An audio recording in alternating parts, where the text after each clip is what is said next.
साल की शाम थी और चारों तरफ बर्फ गिर रही थी। स्टालबाम फैमिली का घर बहुत ही सुंदर तरीके से सजाया हुआ था। रंग बिरंगी चमकती हुई सजावट और जगमगाती रोशनी से भरा एक बड़ा सा क्रिसमस ट्री। अचानक दरवाजे पर किसी के खटखटाने की आवाज आई। क्लैरा, जो घर में सबसे छोटी थी, दरवाजे की तरफ बड़े ही खुशी से दौड़ पड़ी और उसने दरवाजा खोला। अंकल ड्रॉसलमेयर अपने साथ खूब सारे तोहफे लेकर आए थे। जब क्लैरा ने अपने चहेते अंकल को इतने सारे तोहफों के साथ देखा तो वो बहुत ही खुश हुई। क्लैरा अपना तोहफा लेने के लिए आधी रात तक इंतजार नहीं कर सकती थी। उसे वो तोहफा तुरंत ही चाहिए था। अंकल ड्रॉसलमेयर क्लैरा को नाराज नहीं करना चाहते थे, इसलिए उन्होंने उसे तोहफा दिया। बहुत ही उत्सुकता से क्लैरा ने अपना तोहफा खोला। ये बाकी तोहफों के मुकाबले सबसे दिलचस्प तोहफा था। उसके अंकल का तोहफा एक मजेदार चेहरे वाला नट क्रैकर था, जिसकी लाल नाक और पतली मूछें थी। क्लैरा को ऐसा खिलौना पहले कभी नहीं मिला था। ये नट क्रैकर खिलौना उसे बहुत पसंद आया। वो उस खिलौने के साथ खेलने लगी और नाचने भी।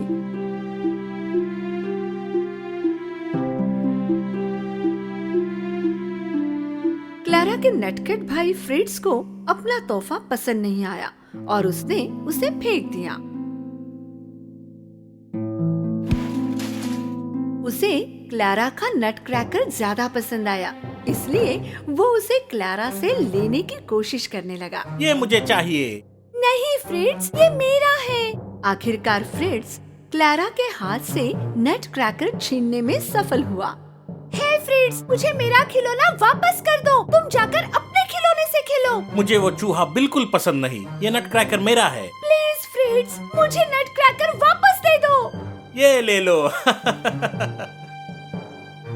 जब क्लैरा नट क्रैकर को लेने फ्रिट्ज के नजदीक गई, उसने देखा उस नट क्रैकर का एक हाथ टूटकर जमीन पर पड़ा था। क्लैरा बहुत ही उदास हो गई और रोने लगी।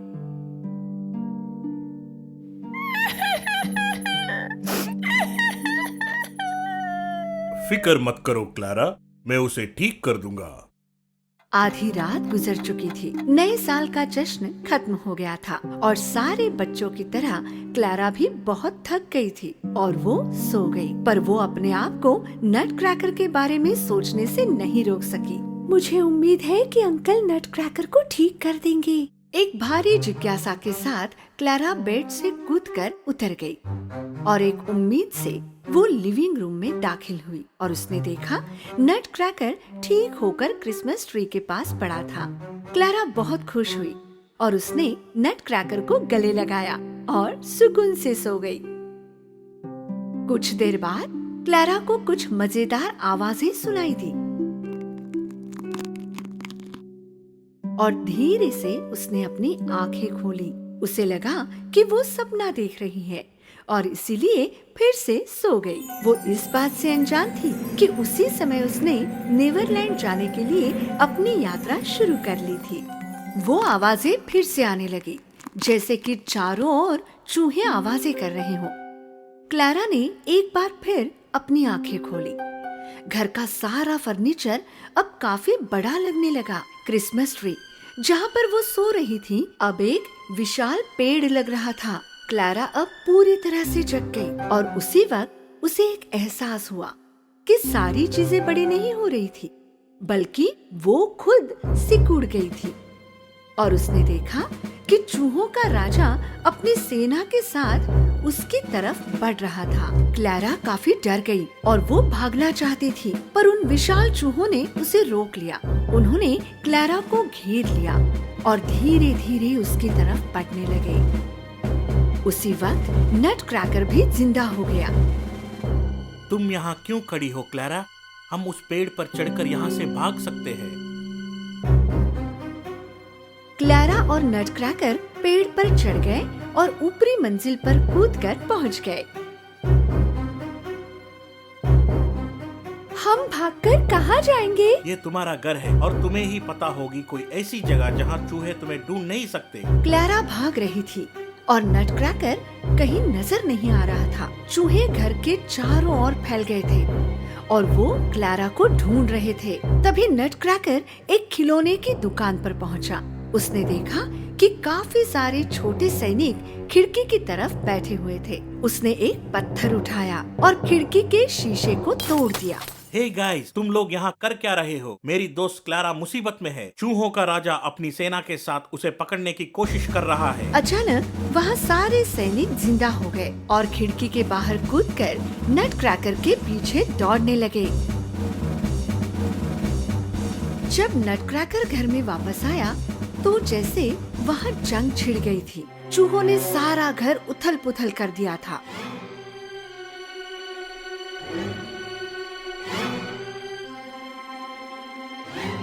नटक्रैकर और उसके साथियों ने अपनी तलवारें निकाली और चूहों के राजा और उनकी सेना के साथ लड़ने लगे। दुर्भाग्य से वहाँ सैनिकों से ज्यादा चूहे मौजूद थे। काफी सैनिक घायल हो गए। नटक्रैकर की हालत खराब थी। उसे भी काफी चोटें आई थी। क्लारा जहाँ छुपी हुई थी वहाँ से बाहर आ गई।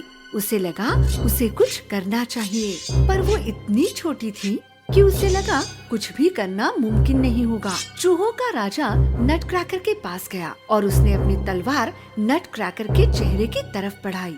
क्लारा चिल्लाई और उसने अपना जूता चूहों के राजा की तरफ फेंका। तुम गंदे चूहे! जूता उड़कर चूहों के राजा के सिर पर जा पड़ा। चूहों का राजा बेहोश होकर जमीन पर गिर पड़ा। अपने राजा को जमीन पर पड़ा देख बाकी चूहे जान गए कि वे ये जंग हार चुके हैं और इसलिए वो सारे चूहे अपने राजा को साथ लेकर घर के बाहर चले गए। क्लारा नटक्रैकर के पास दौड़कर पहुंची। वो बेहोश जमीन पर पड़ा हुआ था। क्लारा अपनी घुटनों पर बैठकर रोने लगी।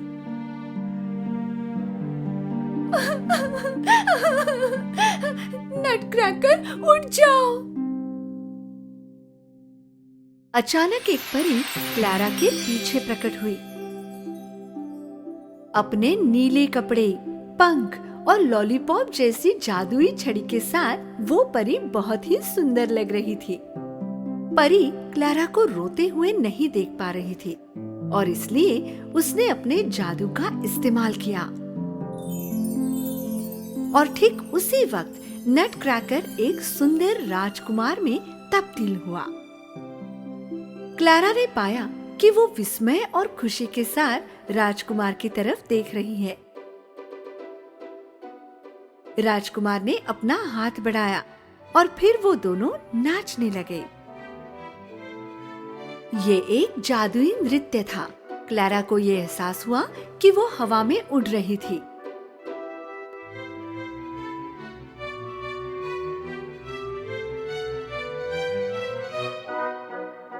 और वहाँ प्रकट हुई कैंडी परी। काफी सारी बाकी परियां भी वहाँ मौजूद थी। वो परियां क्लारा और राजकुमार को कैंडी लैंड ले गई। कैंडी के बने पेड़, जेली बीन के फूल, गुलाबी तितलियां, सुनहरे टॉफी के सेब, वो एक करामती जगह थी। क्लारा अपनी कहानी बताने लगी और उसके साथ जो कुछ भी हुआ वो भी। मुझे पता है तुम्हारे साथ क्या हुआ था। डरो मत क्लारा, तुम हमारे साथ सुरक्षित हो। कुछ देर बाद वहाँ पर एक बांसुरी की सुंदर धुन पूरे वातावरण में फैल गई और फिर परियां और रंग बिरंगी फूल नाचने लगे। कुछ देर बाद नटक्रैकर और क्लारा भी नाचने लगे। चारों तरफ नाचते हुए रंग बिरंगी पेड़, लॉलीपॉप्स और कैंडीज। क्लारा और राजकुमार को अचानक ये एहसास हुआ कि वो स्टेज पर है। जब बांसुरी की वो धुन खत्म हो गई, क्लारा ने आसपास देखा। वो स्टेज पर थी और ऑडियंस तालियों की गड़गड़ाहट में उसकी तारीफ कर रही थी। क्लारा ने नीचे झुककर उनका शुक्रिया अदा किया और खुशी से उसने अपनी आंखें बंद कर ली। Clara, Clara! तभी उसकी माँ ने उसे आवाज दी और फिर क्लारा ने अपनी आंखें खोली। उसने अपनी आँखों को मलते हुए आसपास देखा। फिर देखा कि नटक्रैकर उसकी गोद में था। अचरज के साथ उसकी माँ क्लारा की तरफ देखने लगी। उसे पता नहीं था कि क्लैरा सपने में खो गई थी। बेटा, क्या तुम पूरी रात यहाँ सोई थी? माँ, मैं पर मुझे सब कुछ कितना सच लग रहा था। अपने सपने में वापस लौटने के ख्याल की खुशी में क्लैरा ने फिर से अपनी आंखें बंद कर ली।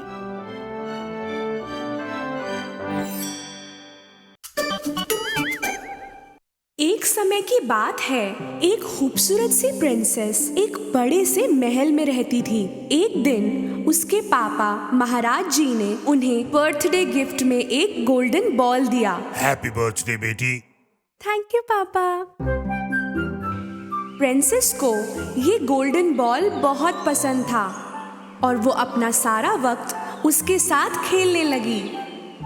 एक दिन वो खेलते खेलते बाहर चली गई। प्रिंसेस बॉल से खेलती खेलती एक पॉन्ड के पास पहुंच गई।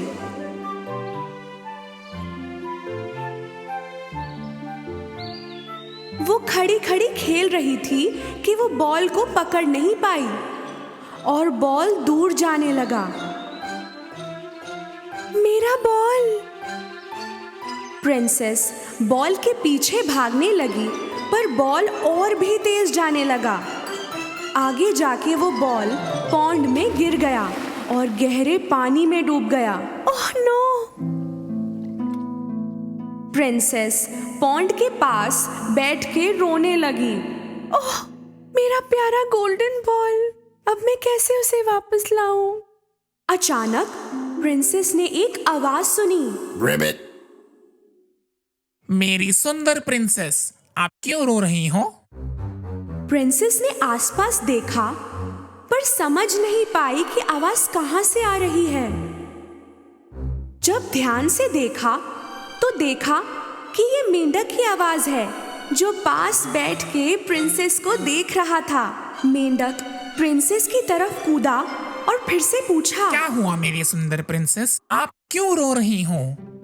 प्रिंसेस हैरान हो गई जब उसने बोलते हुए मेंढक को देखा।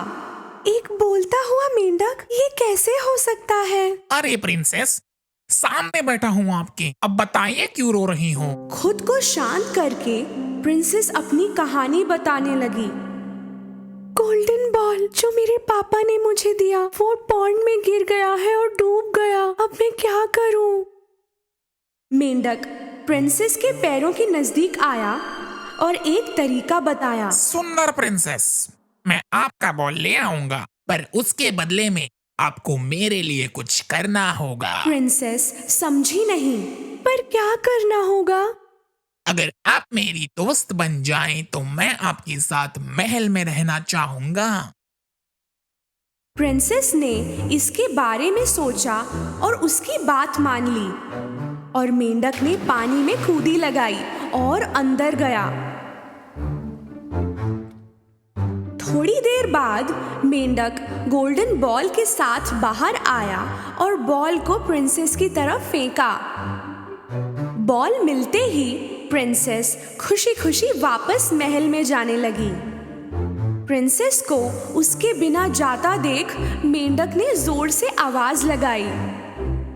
मेरी सुंदर प्रिंसेस, आप मुझे भूल गई?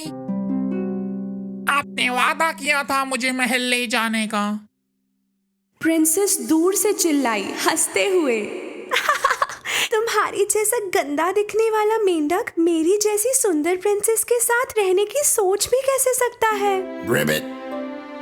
प्रिंसेस मेंढक को वहीं छोड़ के महल में चली गई।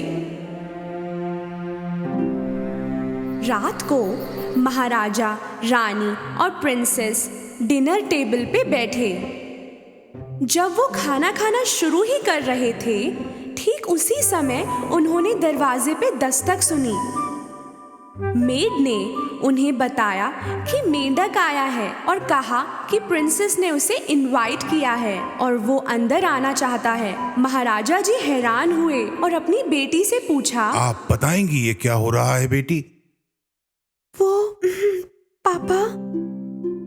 प्रिंसेस ने सब कुछ बताया जो सुबह पॉन्ड के पास हुआ। अगर तुमने मेंढक को वादा किया था बॉल बचाने के लिए, तो तुम्हें अपना वादा निभाना चाहिए। महाराजा ने मेड को कहा कि मेंढक को अंदर लाए। थोड़ी देर में दरवाजा खुला और मेंढक कूदते हुए अंदर आया और डिनर टेबल के नजदीक आके रुक गया। गुड इवनिंग सबको, और महाराजा जी थैंक यू मुझे अंदर बुलाने के लिए। एक लंबी सी छलांग लगा के मेंढक प्रिंसेस के प्लेट के पास आ पहुंचा। दुखी होके प्रिंसेस ने मेंढक को देखा। महाराजा जी मेंढक के लिए एक प्लेट मंगवा रहे थे, पर मेंढक ने उन्हें रोक दिया। प्लेट की जरूरत नहीं, मैं प्रिंसेस की प्लेट में से खा सकता हूँ। मेंढक ने प्रिंसेस की प्लेट में से खाना शुरू किया। प्रिंसेस परेशान हुई, पर सोचा कि डिनर के बाद तो वो वैसे भी चला जाएगा, तो कुछ ना बोली। पर मेंढक के कोई इरादे नहीं थे डिनर के बाद जाने के। जब प्रिंसेस टेबल से उठी तो मेंढक ने उन्हें रूम तक फॉलो किया। समय गुजरा और मेंढक को नींद आने लगी। मेरी प्रिंसेस, मुझे बहुत नींद आ रही है। अगर आप बुरा ना माने तो मैं आपके बेड पे सोना चाहता हूँ। पिता को बुरा ना लगने के डर से प्रिंसेस ने इस बात के लिए भी हाँ कह दिया। मेंढक बेड पे कूदा और अपना सर प्रिंसेस के नरम तकिए पे रख दिया। अपना सारा गुस्सा ना दिखाने की कोशिश करते हुए प्रिंसेस मेंढक के नजदीक सो गई। सुबह होते ही मेंढक ने प्रिंसेस को जगाया। गुड मॉर्निंग मेरी सुंदर प्रिंसेस, मेरी एक और विश है, बस उसे पूरा कर दो तो मैं अभी के अभी चला जाऊंगा। मेंढक चला जाएगा इस बात से प्रिंसेस बड़ी खुश हुई, पर उसने ऐसा दिखाया नहीं। अच्छा बताओ अब क्या है? मेंढक ने प्रिंसेस की आंखों में देखा। मैं चाहता हूँ कि आप मुझे किस करें प्रिंसेस। प्रिंसेस गुस्से में उससे दूर खड़ी हुई। तुम्हारी हिम्मत कैसे हुई? ये नहीं होगा।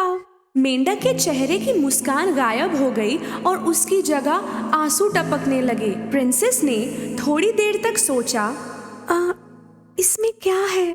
एक छोटी सी किस ही तो है, और उसके बाद इसे छुटकारा। और प्रिंसेस ने मेंढक को किस किया। जैसे ही प्रिंसेस ने मेंढक को किस किया, पूरा कमरा सफेद रोशनी से भर गया। रोशनी में प्रिंसेस को कुछ दिखाई नहीं दिया। थोड़ी देर बाद जब रोशनी गुम होने लगी, प्रिंसेस को फिर से दिखने लगा, पर इस बार उसे अपनी आंखों पर यकीन नहीं हुआ। वहीं जहां मेंढक खड़ा था, अब एक हैंडसम आदमी था। प्रिंसेस को पता नहीं था कि ये सच है या नहीं, और इसलिए उन्होंने पूछा, तुम कौन हो? उस मेंढक को क्या हुआ?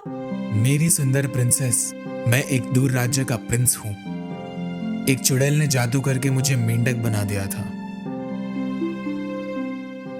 वो जादू तोड़ने के लिए मुझे एक प्रिंसेस के साथ एक रात रहना था और एक किस लेनी थी। आपने मुझे हमेशा मेंढक रहने से बचा लिया। प्रिंसेस हैरान तो हुई, पर बहुत खुश भी हुई।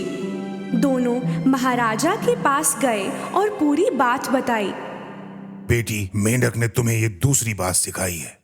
हमें किसी की सच्चाई जाने बिना उसके दिखने के तरीके से उसके बारे में फैसले नहीं लेने चाहिए। महाराजा ने कुछ और दिन प्रिंस की मेहमान नवाजी की अपने महल में। प्रिंस और प्रिंसेस पॉन्ड के पास आए, जहां वो पहली बार मिले थे। मेरी प्रिंसेस, क्या आप मुझसे शादी करोगी और मेरे घर चलोगी?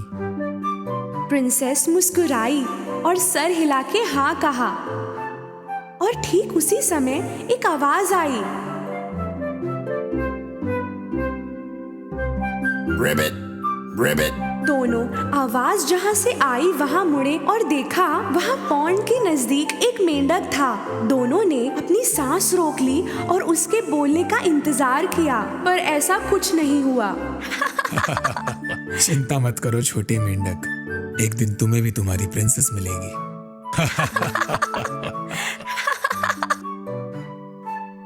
थोड़े समय बाद दोनों ने शादी कर ली और खुशी से रहे हमेशा।